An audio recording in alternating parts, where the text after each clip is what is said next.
Howdy everybody. In the glass today is the Carboniste Marin Brut Rosé 2019 sparkling wine. Now, this is a project done primarily by Dan and Jacqueline Person, and they are very much wine people. By that I mean they are kind of professional makers of wine. They kind of met first at UC Davis, and then they've gone through a number of gigs, side hustles, and day jobs around the world and around California. Dan himself actually spent 3 years at Schramsberg before kind of with his wife going out and trying a new take on California sparkling wine. You know, kind of in a lot of ways they say that, Champagne is in France, Carboniste is in California. What they're trying to do is make sparkling wines that are not champagne, but show both the soil, the style of wine that we can do here in California, as well as, the warmth and sunshine of our grapes. Now, this particular cuvee, the Marin, comes from 2 organically farmed vineyard sites, almost to the Petaluma Gap in northern Marin.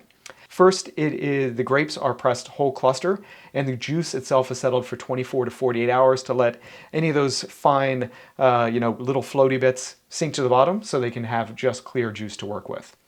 The grape juice that was then fermented with native as well as commercial yeast for 3 weeks in barrel, and then left there in barrel for 9 months.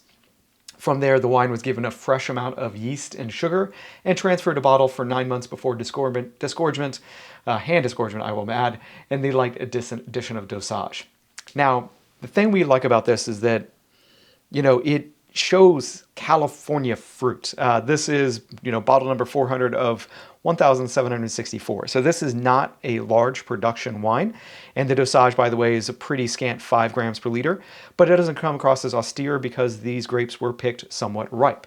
In the nose, I do get that, strawberries and cream element. I am getting the aspect of what we talk about when we talk about, barrel. There's that oak spice. There's a little bit of a savory element from that whole cluster.